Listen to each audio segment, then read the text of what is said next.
केपी ओली के भनेर अहिले ठुल्ठुला चर्का भाषण गरिरहेका छन् भने मैले त यस्तो गरेर उस्तो गरेँ, थुप्रो काम गरेँ भनेर भन्छन् एकातिर, अर्कोतिर मलाई कामै गर्न दिएन भन्छन्। के भनेको थियो? कुन चाहिँ मुखले बोलेको कुरा केपी ओलीले बोलेको सत्य हो? काम गर्न नदिएको चाहिँ सत्य हो कि धेरैभन्दा धेरै काम गरे भन्ने कुरा चाहिँ सत्य हो? आज नेपाली जनता बिलखबन्दमा छन्। यो कस्तो पागल खालको मान्छे प्रधानमन्त्री बन्न पुगेछ? कम से कम उनले त एउटा चाहिँ त्यत्रो ओदामा बस्ने मान्छेले त सत्य कुरा बोल्नु पर्यो, तथ्य कुरा बोल्नु पर्यो, यथार्थ कुरा बोल्नु पर्यो, तर्कसङ्गत कुरा गर्नु पर्यो। आम जनताले त्यो माग गरिरहेका छन्, तर उहाँलाई लज्जा छैन, लाज छैन। उहाँले के भन्नुहुन्छ भने मैले थरहरा बनाएँ, मैले रानी पोखरी बनाएँ, मैले यतिवटा घर बनाएँ आदि भन्नुहुन्छ। उहाँले गरेका यतिवटा पुल हालेँ, यतिवटा बाटा बनाएँ आदि उहाँले बखान गरेका चिजहरू यिनै, याभन्दा अर्को बखान गर्ने केही पनि चिज छैन उहाँसँग। त यी कुराहरू त चन्द्र शमशेरको पालादेखि बन्दै आएको होइनन् र?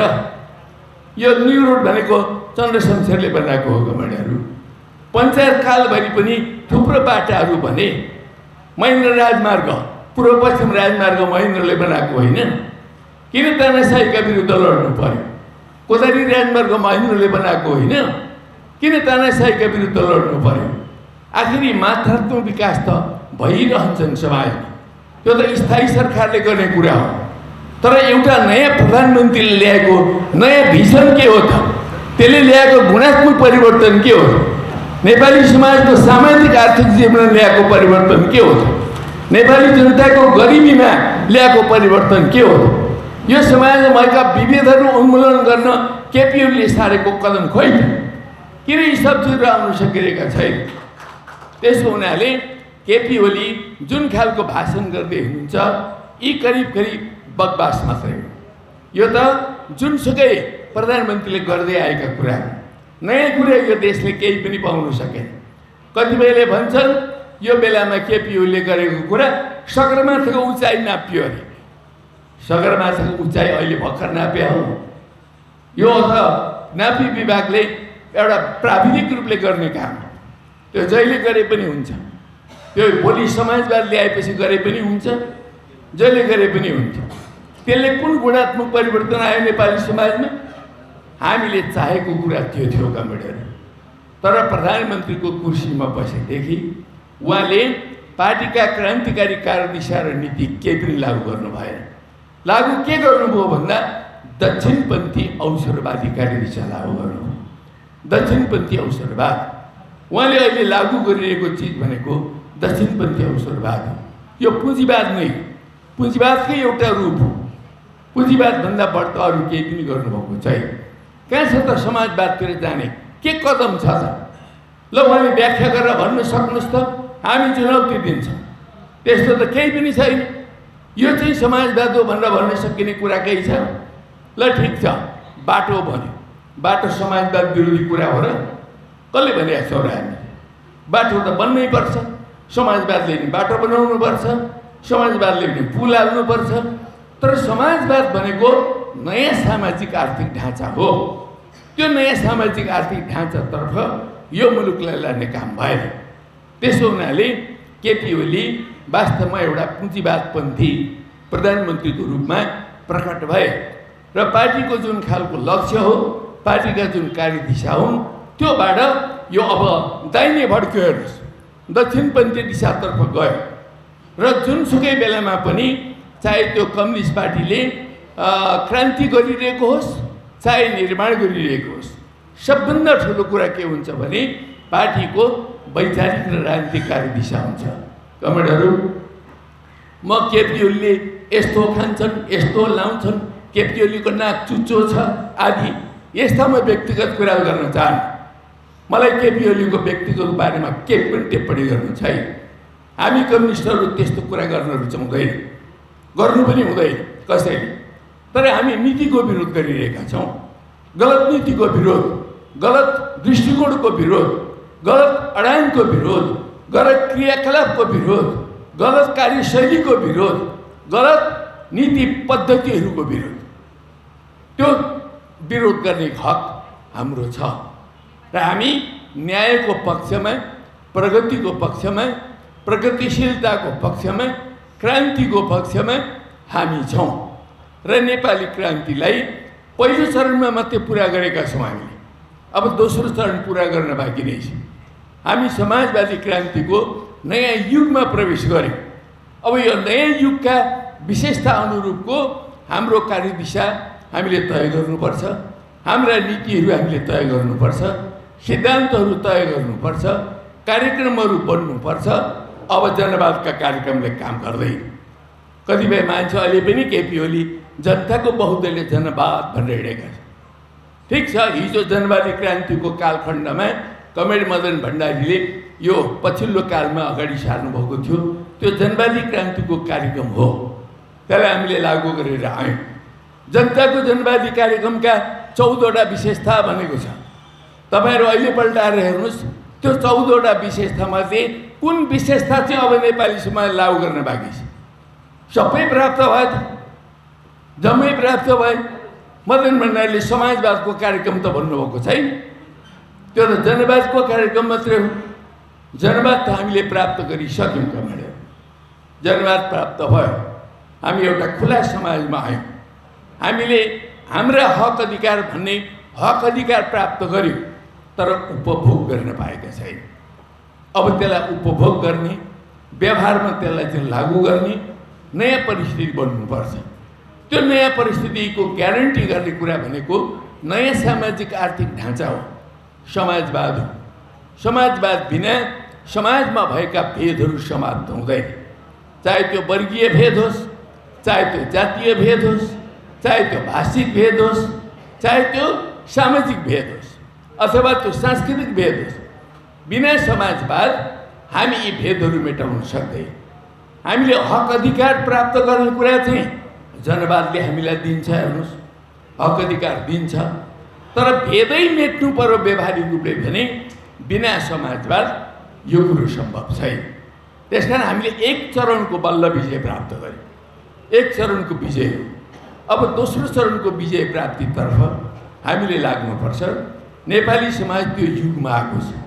अब हामीले अहिले पार्टीलाई नयाँ ढङ्गले पुनर्गठन गर्नुपर्ने आवश्यकता आयो। किन आयो भने जसरी पार्टीको दोस्रो महाधिवेशनमा के भयो भने 14 सालमा दोस्रो महाधिवेशन भयो। कमरेड पुष्पलालले नीति विचार कार्यक्रम प्रस्तुत गर्नुभयो, महाधिवेशनले त्यो कुरा पारित गर्यो। तर नेताको निर्वाचित हो भन्दा केशरधन रायमाझी, जो चाहिँ दरबारिया कम्युनिस्ट थियो, त्यसले चाहिँ कम्युनिस्ट आन्दोलनलाई दरबारतिर लगेर बुझाइदियो। 17 सालमा उसले 17 सालको काण्डलाई समर्थन गर्न पुग्यो र यसरी पार्टीमा दक्षिणपन्थी भड्काउ ग्रस्त, पार्टीलाई दक्षिणपन्थी अवसरवादले ग्रस्त गर्यो र दक्षिणपन्थी भड्काउ आएपछि क्रान्तिकारी कार्यदिशा चाहिँ मुर्झाउने अवस्था बन्यो। त्यसले गर्दाखेरि पार्टीमा बिस्तारी बिस्तारी विभाजन आयो। 20 को दशक तपाईँले कम्युनिस्ट आन्दोलनको पढ्नुभयो भने विभाजनै विभाजन, टुक्रै टुक्रा भएर गयो। किनभने सही वैचारिक क्रान्तिकारी दिशा स्थापित हुन सकेन, त्यसको अभाव। र त्यो हुँदै हुँदै 30 को दशकमा आएपछि मात्रै हामीले त्यसलाई पुनर्गठनतर्फ लग्यौँ। 32 सालमा हामीले कोअर्डिनेसन केन्द्र बनायौँ, त्यसपछि 35 सालमा नेकपा एमाले बनायौँ, 47 सालमा हामीले नेकपा एमाले बनायौँ। यसरी हामीले एकपछि अर्का कम्युनिस्ट समूहहरूलाई, हिजो वामदेव कमलले एउटा इन्टरभ्यूमा भन्दै हुनुहुन्थ्यो, हामीले 40 भन्दा बढी समूहहरू एकताबद्ध गरेका थियौँ। हो, वास्तवमा साना मझौला ठुला गरेर 3 दर्जन भन्दा बढी कम्युनिस्ट समूहहरूलाई एकताबद्ध गरेर नेकपा एमाले बनाएको हो। त्यसलाई अझै हामीले अगाडि बढाएर नेकपा बनाएका थियौँ, तर केपी ओलीलाई यो सहन भएन। वास्तवमा केपी ओलीलाई सहन नभएको हो कि कसलाई सहन नभएको हो भन्दा हेर्नुहोस्, यो विश्वमा अहिले पनि पश्चिमा साम्राज्यवादीहरूले शासन गरिरहेका छन् र हामीलाई अलि बढी मात्रामा दक्षिणबाट चाहिँ यो विभिन्न खालका दबाबहरू पनि आउने गरेका छन्। यो पश्चिम र दक्षिणको जुन दबाब छ त्यो दबाबले के चाहन्छ भने नेपालमा कम्युनिस्टहरूको शक्ति बलियो होस् भन्ने चाहँदैन। कम्युनिस्टहरू बलिया भए भने यो देशको राष्ट्रियता बलियो हुन्छ, स्वतन्त्रता बलियो हुन्छ, सार्वभौम सत्ता बलियो हुन्छ, क्षेत्रीय अखण्डता बलियो हुन्छ र यो देश अग्रगति र प्रगतितर्फ जान्छ। अनि चलखेल गर्न पाइँदैन। त्यसो हुनाले यो देशको कम्युनिस्ट आन्दोलनलाई ध्वस्त गर्ने आकांक्षा र स्वार्थ भनेको विदेशीहरूको हो। त्यो विदेशीहरूको स्वार्थलाई आज हाम्रो देशको प्रधानमन्त्रीले सघाउन थालेका छन्। त्यही सघाउने क्रममा हामीले चाहिँ छँदाखँदाको एउटा एकीकृत 3 वर्षसम्म चलिसकेको कम्युनिस्ट पार्टी यो ठाउँमा अदालत मार्फत भङ्ग गरियो। अदालत मार्फत भङ्ग कसैले गर्यो तर अदालतलाई मार्फत बनाइयो। यो बडा चाहिँ न्यायिक निर्णय भनेर अदालतबाट निर्णय त गरियो तर यो निर्णय राजनीतिक निर्णय हो। यो कुनै न्यायिक निर्णय होइन। कहिलेकाहीँ अदालतमा बस्ने मान्छेहरूले पनि यस्ता कामहरू गर्दा रहेछन्। त्यही अदालतले अदालतका 5 जना न्यायाधीशहरूको इजलासले एउटा महत्त्वपूर्ण काम गरेको थियो केही हप्ता अगाडि मात्रै। तर त्यही अदालतका 2टा न्यायाधीशहरूले फेरि अर्कै कामहरू गर्न पुगे। नेपाली समाजलाई अस्थिरतातर्फ धकेल्ने, एउटा चाहिँ सङ्कटतर्फ धकेल्ने कामहरू अहिले भएको छ। त्यसकारणले यसको हामीले राजनीतिक रूपले खण्डन गर्नैपर्छ। एउटा चाहिँ कानुनी रूपले मान्नुपर्ने बाध्यता भए पनि हामीले मान्यौँ। पार्टी त फुट्यो, 2टा पार्टी भए।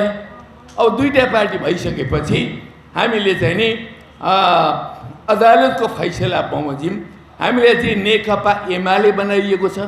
त्यो नेकपा एमाले कहिलेको नेकपा एमाले भन्दा 2075 साल जेठ 2 गतिको नेकपा एमाले हो। त्यो जेठ 2 गतिको एमालेमा हामीले फर्काइयो। हामीले भन्यौँ अब यसरी चाहिँ नि हामीलाई 2 गते जेठमा फर्काएको हुनाले त्यो फर्काएको कुरालाई सबैले स्वीकार गरेर जाउँ। जो एउटा स्वीकार गर्न नसकिने खालको कुरा भए पनि कानुनी रूपले मान्नुपर्ने भएको हुनाले त्यसलाई मानौँ, त्यो फैसलालाई मानौँ। एक दोस्रो कुरा भनेको त्यो फैसलालाई मान्नुको साथसाथै हामीले जेठ 2 मा हामी सबै फर्कौँ, सबै त्यो ठाउँमा फर्कौँ। हाम्रा वर्गीय सङ्गठनलाई पनि त्यो ठाउँमा फर्कौँ, मुक्ति समाजलाई पनि त्यो ठाउँमा फर्कौँ, सबै त्यो ठाउँमा त्यति बेला जे यथार्थ थियो त्यो यथार्थमा पुगौँ। अनि त्यस पछाडि एउटा चाहिँ नि पार्टी केन्द्रीय कमिटीको पूर्ण बैठक राखौँ, सबैलाई सूचना गरेर 15 जना मान्छे भेला भएर अनि अरू सारा मान्छेहरूलाई सूचना नदिइकन आफ्नो गुटको मात्रै भेला गरेर केपी ओलीले गरेको 28 शहीदको गुटको भेला जस्तो होइन। त्यो नग्न गुटको भेला, त्यो पार्टी केन्द्रीय कमिटीको भेला होइन, त्यो कुनै वैधानिक भेला पनि होइन। हाम्रो पार्टीको केन्द्रीय कमिटीको बैठक गर्नु पर्यो भने तपाईहरु विधान पढ्नुस्। विधानले र चाहिँ नि हाम्रो विधानको साथसाथै हामीले विभिन्न बैठकहरू कसरी आयोजना गर्ने, केन्द्रीय कमिटीका बैठक कसरी आयोजना हुन्छन् त्यसको बारेमा हामीले नियमावली आचार संहिता पनि बनाएका छौँ।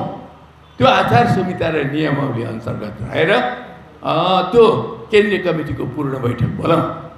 त्यो पूर्ण बैठकबाट विस्तृत छलफल गरेर आजको परिस्थिति के हो, आगामी दिशा के हो त्यो कुरा टुङ्गो गरेर जाउँ।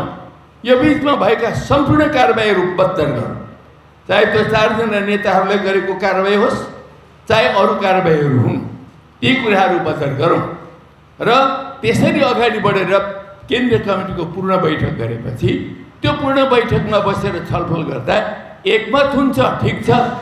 एकमत भएन 2 मत भयो अथवा जतिवटा मत हुन्छ ती मतहरूलाई दस्तावेजीकरण गरेर हामी पार्टी व्यक्ति रूपमा सबै पार्टी सदस्यहरूसँग छलफल गरौँ। हाम्रो पार्टीमा यस्तो विवाद आयो, यसबारेमा बहस गरौँ, छलफल गरौँ र पार्टीको एउटा राष्ट्रिय फोरममा गएर हामी यी कुराहरूलाई निर्क्युल गरौँ। हामीले त पार्टी एकताको यस्तो खालको चाहिँ अवधारणा अगाडि सार्यौँ, मिलेर जाउँ भन्ने कुरा गऱ्यौँ। तर केपी ओलीलाई यो कुरा मान्य भएन, किनभने उनलाई पार्टी फुटाउनै छ, यो पार्टी ध्वस्त गर्नै छ। त्यो ध्वस्त गर्ने उद्देश्यमा उनी अडिग भएको हुनाले उनले चाहिँ नि ती कुराहरू मारे। पार्टीलाई विधिसम्म ढङ्गले चलाउँ भन्ने कुरा मारे, नीतिसम्म ढङ्गले अगाडि बढाउँ भनेको कुरा मानेनन्। र अहिले जबरजस्ती नेताहरूलाई कारबाही गर्ने, विभिन्न जिल्लाहरूमा आफूसँग सहमत नहुनेहरूलाई कारबाही गर्ने, यस्ता खालका चाहिँ नि कुकृत्यहरू अहिले गर्दै हिँडेको अवस्था हामी देख्दैछौँ। यो भनेको नेकपा एमालेलाई गरिएको विभाजन। यो विभाजन केपी ओलीले गर्ने कामहरू गर्दैछन्। त्यसो हुनाले यो किन भइरहेको छ भने यो दक्षिणपन्थी अवसरवादलाई हाबी गर्न र मुलुकलाई त्यो दिशातर्फ लान, बिस्तारी बिस्तारी कम्युनिस्ट पार्टीलाई अधपतित बनाउन, एउटा पुँजीवादी पार्टीको रूपमा रूपान्तरित गर्न, यी सबै कामहरू भइरहेका छन्। यो कुरा हाम्रो क्रान्तिका विरुद्ध छ, हाम्रो राष्ट्रका विरुद्ध छ, नेपाली जनताको हितका विरुद्ध छ। त्यसो हुनाले हामीले यो पार्टी नेकपा एमाले सुरुदेखि विकसित गर्दै आएको जुन कार्यदिशा छ, नीति छ, सिद्धान्त छ, लक्ष्य छ, र यी लक्ष्यहरूलाई दृढतापूर्वक हामीले रक्षा गर्नुपर्छ। हाम्रो पार्टीका परम्पराहरू र हाम्रो पार्टीका विधि पद्धतिहरूलाई हामीले रक्षा गरेर जानुपर्छ। हाम्रो पार्टीका जो कार्यशैली छन्, हामीले राम्रो कार्यशैलीहरू विकास गरेर ल्याएका थियौँ, तर पछिल्लो अवधिमा आएर ती कार्यशैलीमा एउटा चाहिँ गिरावट पैदा भएको छ। न 9 महाधिवेशनमा त्यसरी नै अघि मैले दोस्रो महाधिवेशनको कुरा भने 9 महाधिवेशनमा आउँदा के भयो भने हामीले जस्तो त्यहाँ तपाईहरु 9 महाधिवेशनमा भाग लिएको को हुनुहुन्छ हात उठाउनुस् त। निकैजना हुनुहुँदो रहेछ यहाँ। त्यसो हुनाले तपाईहरुलाई थाहा छ त्यो 9 महाधिवेशनमा राजनीतिक प्रतिवेदन त मैले प्रस्तुत गरेका थिएँ, हाम्रो समूहले प्रस्तुत गरेको थियो, सिङ्गो पार्टीको तर्फबाट, केन्द्रीय कमिटीको तर्फबाट हामीले प्रस्तुत गरेको हो। त्यो प्रतिवेदनले प्रष्ट रूपले नेपाली समाज अब एउटा पुँजीवादी समाजमा आयो, अब हामीले समाजवादतर्फ अगाडि बढ्नुपर्छ भन्ने कुरा अगाडि सारेको छ। तर ती सबै कुराहरूलाई अगाडि सारे पनि नेतृत्व कसको हातमा गयो भन्दा केपी ओलीको नेतृत्व हातमा गयो र पार्टीमा क्रमिक रूपले दक्षिणपन्थी अवसरवाद हाबी हुन थाल्यो। अब पार्टीको अग्रगति त रोकियो। हेर्नुहोस्, किन यो पार्टीमा बैठकहरू हुन छोडे, किन यो पार्टीमा प्रशिक्षणहरू हुन छोड्यो, किन यो पार्टीमा वैचारिक काम हुन छोडे? तपाईहरुलाई अनौठो लागेको होला, किन नेताहरू चुप्प लागेर बसेका छन्? यो पक्कै पनि पहिला पनि अनौठो लागेको होला, तर हाम्रो पार्टीमा त्यसरी नेतृत्वमा गतिरोध पैदा भयो। पार्टीको अग्रगति नै रोकियो, एकीकरण पनि रोकियो। एकीकरण रोकियो मात्रै नै आखिर फुट्यो र यो पार्टीलाई मात्रै एक्लै अगाडि बढाउने कुरा पनि अब अवरुद्ध भएको छ। त्यसो हुनाले पार्टीलाई गतिशील बनाउन, पार्टीलाई लक्ष्यतिर अगाडि बढाउन, पार्टीलाई सही कार्यदिशामा अगाडि बढाउन हामीले नयाँ ढङ्गले पहल कदमी नगरिरहने स्थिति आएको हुँदैन। यसकारण अहिले पार्टी पुनर्गठनको प्रक्रियाबाट अगाडि बढ्दैछ। यो पुनर्गठनले हामीलाई एउटा नयाँ उचाइमा पुर्याउँछ। हामीले त्यो उचाइ के हुन सक्छ त्यो कुरालाई हेर्दै हामीले अगाडि बढ्नुपर्ने हुन्छ। हामीले जिरोबाट पनि पार्टी बनाउँदै आएका हौँ। हामीले 32 सालमा टुक्रा टुक्रा टुक्रा टुक्रा थियो। त्यो टुक्रा टुक्रा भएको पार्टीलाई हामी 8 जनाले सुरुवात गरेर अनि क्रमिक रूपले एकता गर्दै अहिले हामीले 8 लाखको पार्टी सदस्यता बनाएका थियौँ। तर यो अहिले पङ्क्तिलाई विभाजित गरिँदैछ। तर सही विचार आयो भने, सही कार्यदिशा स्थापित गरियो भने हामी त्यो पङ्क्तिलाई फेरि रूपान्तरण गर्न सक्छौँ, फेरि एकताबद्ध बनाउन सक्छौँ। हामीले हिम्मत नहारिकन आँटका साथ, साहसका साथ अगाडि बढ्नुपर्छ।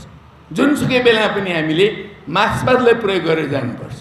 मार्क्सवादले निराशा भन्ने कुरा जान्दैन। हेर्नुहोस्, मार्क्सवाद भनेको लगातार अग्रगति गरिरहेको प्रकृतिलाई, समाजलाई मार्गदर्शन गर्ने वैज्ञानिक सिद्धान्त विज्ञान हो। त्यसकारण त्यो विज्ञानले हामीलाई मार्गदर्शन गरिरहेको छ, गर्नुपर्छ। अब केपी ओली त के गर्न थालिसके भने उनलाई अरू शक्तिसँग मतलब छैन, जनताको शक्तिसँग पनि मतलब छैन। उनलाई पशुपतिनाथसँग मतलब छ। पशुपतिनाथमा गर्छु चढाएर त्यहाँबाट आशीर्वाद लिएर आफ्नो शासन अकण्टक बनाउन कसरी सकिन्छ त्यही पूजा आजमा लागेका छन्, त्यही भक्ति भावमा उनले लागेका छन्। तर हामीले मार्क्सवादको झन्डालाई दृढतापूर्वक उठाउनुपर्छ, क्रान्तिको झन्डालाई दृढतापूर्वक उठाउनुपर्छ, आमूल परिवर्तनको झन्डालाई दृढतापूर्वक उठाउनुपर्छ, समाजवादको झन्डालाई दृढतापूर्वक उठाउनुपर्छ र एउटा व्यापक एकतामा आधारित कम्युनिस्ट आन्दोलनलाई हामीले विकास गर्नुपर्ने हुन्छ। हामीहरू सबै वामपन्थी पार्टीलाई पुनर्गठित गर्नुको साथसाथै सबै वामपन्थी पार्टीहरूलाई पनि एकताबद्ध गरेर हामीले एउटा चाहिँ वामपन्थी शक्ति नेपालमा चाहिँ एउटा प्रबल शक्तिको रूपमा यसलाई हामीले विकास गरेर लानुपर्छ। यो नै वास्तवमा राष्ट्रियताको प्रवर्तक हो, यो नै लोकतन्त्रको प्रवर्तक हो, यो नै प्रगतिशील आन्दोलनको प्रवर्तक, यो नै समाजवादको प्रवर्तक हो। त्यसो हुनाले पार्टी जबसम्म चाहिँ बलियो हुँदैन देशको स्वतन्त्रता बाँच्न सक्दैन, राष्ट्रियता बाँच्न सक्दैन।